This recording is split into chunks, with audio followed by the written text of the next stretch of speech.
one of the things that I think has been such a refreshing thing with Final Fantasy XIV is I do things because I want to do them, not because I'm required to do them, or I feel like I'm letting down my teammates, because I had that exact same experience. My first time really developing a group and a group of friends that were consistent, that we played with all the time, was just a 5-man heroic team. We got on every night. We ran a couple heroics around 9 p.m. And even if I didn't need gear and no one else needed gear, maybe we just did it for the outfits, or we just did it for the fun, just to do something together. And it was a great time. And contrast that with today with Mythic Plus runs, and I think if anything's Lord of the Flies, Mythic Plus runs are certainly that. It's like, I actually really like Mythic Plus. I enjoy Mythic Plus a lot. I know that not everybody does, and I understand why. But like, I've always appreciated the challenge with a smaller group, because like you said, when you're raiding, you're dependent on a lot of people. And let me tell you, I've played with a lot of people that didn't know what they were doing back in the day. That's what it is. But you would try your best, because these are people that you would hang out with, and like whatever it was at the time, probably Ventrilo. Wait, was it Ventrilo? Yeah. I don't know. It was either Ventrilo or TeamSpeak. Whatever. I was using Vent in Wrath time, so.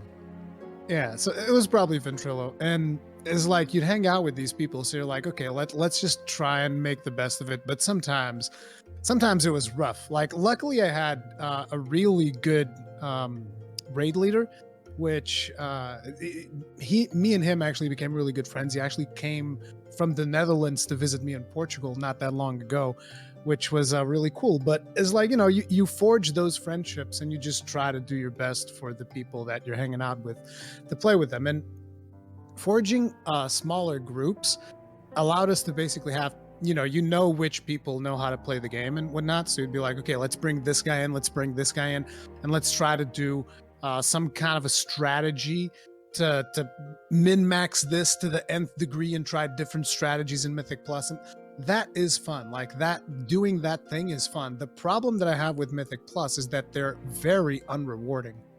They're extremely unrewarding, particularly like during I remember in Battle for Azeroth it's like, ever since Wrath of the Lich King, I've had kind of like an on and off relationship with World of Warcraft, right? So in Cataclysm, I think I stopped playing the game entirely because I got completely burned out on raiding. So I stopped playing the game, skipped Mists of Pandaria, then came back and did like, what was it, Warlords or whatever, played Warlords for a little bit, that didn't stick, played Legion for a little bit, that didn't stick. And then I played BFA. And with BFA, I got reunited with my old raiding group.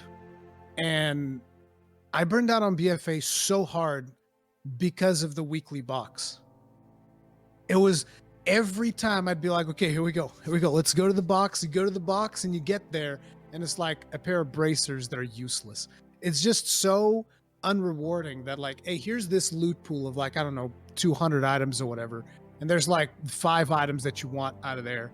And you go and you never get the item that you want. And on top of it, I was trying to play like a protection warrior. And as protection warrior, you had a specific limitation, which is you needed to have the Thunderclap Azerite trait, because if you didn't have it, you just couldn't play the game. You literally couldn't tank unless you had that trait, because the warrior was already gimped as all hell. And if you didn't have the Thunderclap trait, you'd be useless in a dungeon, pretty much. So I even ended up re-rolling to a different class that I didn't want to. And I was like, fine, I'll play monk. And I was like, dude, how can you balance this game like this? It's like, let's say if your warrior is like a 5, the monk is like a 1000. Like, how does this make any sense? It was so ridiculous, because even like there was this one ability that to me was completely and utterly broken, and I basically would abuse it in every dungeon. It's like the thing where you do some kind of, it was like a circle that you put on the ground, and everything that is in that circle just gets pushed off and they can't get inside. And I would just like break dungeons with that. It's like, oh, we're struggling. Okay, I'm just gonna push everybody away. It doesn't matter. I'm like, what? We literally cleared the boss because I did that, and I kept like some minions away from some mechanic that was about to wipe the whole raid. And it's like we had, I don't know, there were very few people left alive, and I was about to die too, and I'm like, I'm just gonna do my thing, boom, pushed it away, and it was long enough for us to win, and I'm just like, dude, this ability is broken, like completely and utterly broken. And then I'd go back to my warrior, and it's like, this character's useless. And the warrior is what I wanted to play, which is ridiculous. So how many alts were you trying to keep up during those days? In Battle for Azeroth, 2. Okay. I never had more than like 2. So it's like, I had my warrior, which has always been my main character, but I haven't been able to play my warrior because at the start of every expansion, Protection Warrior is completely worthless. Like, it literally, you shouldn't play it. And you will not be able to do things that you do with other tanks if you play a Protection Warrior. It's just that simple. So in BFA, I played a little bit of the warrior and the monk, the monk was technically my main. And then when I came back for Shadowlands, I played a Protection Paladin and my warrior as an alt for a little bit. But it's like, again, I got burned out because of the amount of chores that you had to do in Shadowlands, which is ridiculous. Yeah.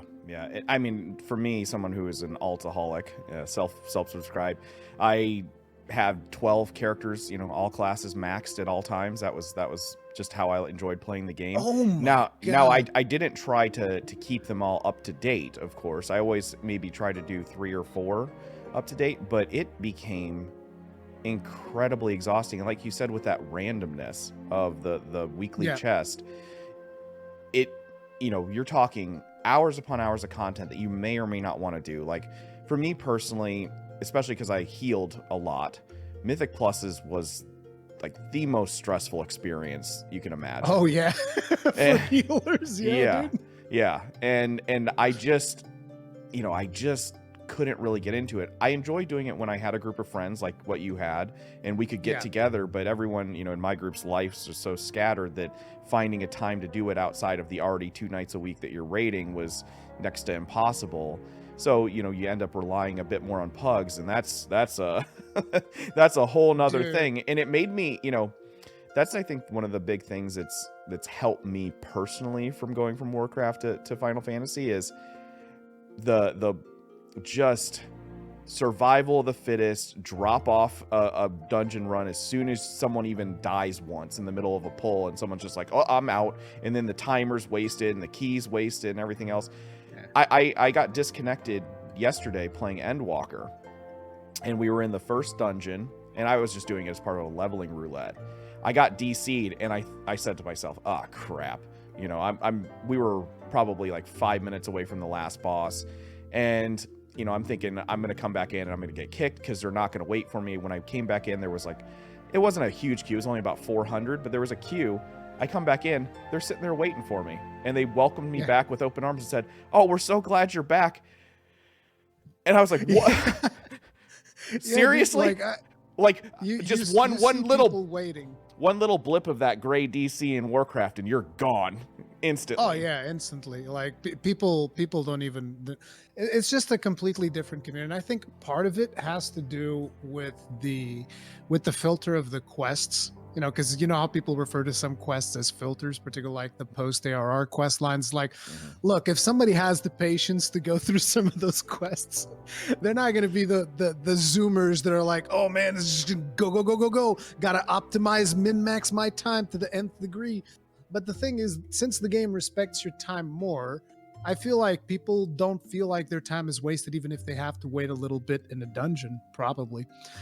Because to me, that's one of the things that I've noticed when I started playing 14 was that I feel like my time is respected.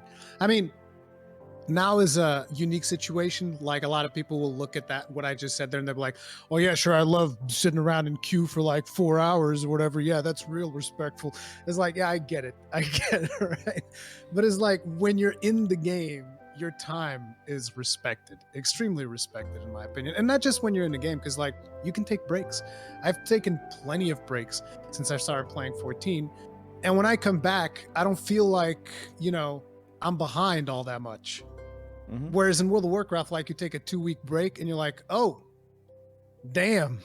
It's like I missed out on all of like my what was the name of I'm beginning to forget like the names of things, like whatever you got out of Torghast. I forget the Soul Ash or something. Yeah. Is it Soul Ash? Okay, yeah. So Yeah. you miss out on Soul Ash, you miss out on your anima, you miss out on your renown, you miss out. There's like 10 different systems of nonsense that you have to keep up with, and that they initially forced your alts to do. I'm not sure how they're handling that now, but it is just completely and utterly ridiculous. Yeah. I actually in 2019, which was when I reached my peak frustration with World of Warcraft, I was like, I'm done with MMOs forever. Like that was it. Like in 2019, as a matter of fact, when I logged back in for Shadowlands, it was funny because my character was like in front of one of the box that you would get where you'd go to get your weekly piece of loot. My character was in front of it. It was like, that's when I made the decision. Like I picked up a piece of loot and I'm like, I'm out of this game forever, basically. Hey, thanks for listening to this clip from the Popoto Pub Final Fantasy XIV podcast. If you enjoyed it, I'd really appreciate it if you could like, comment, and subscribe, as it really helps the channel out. Lolly ho, and peace out, friend.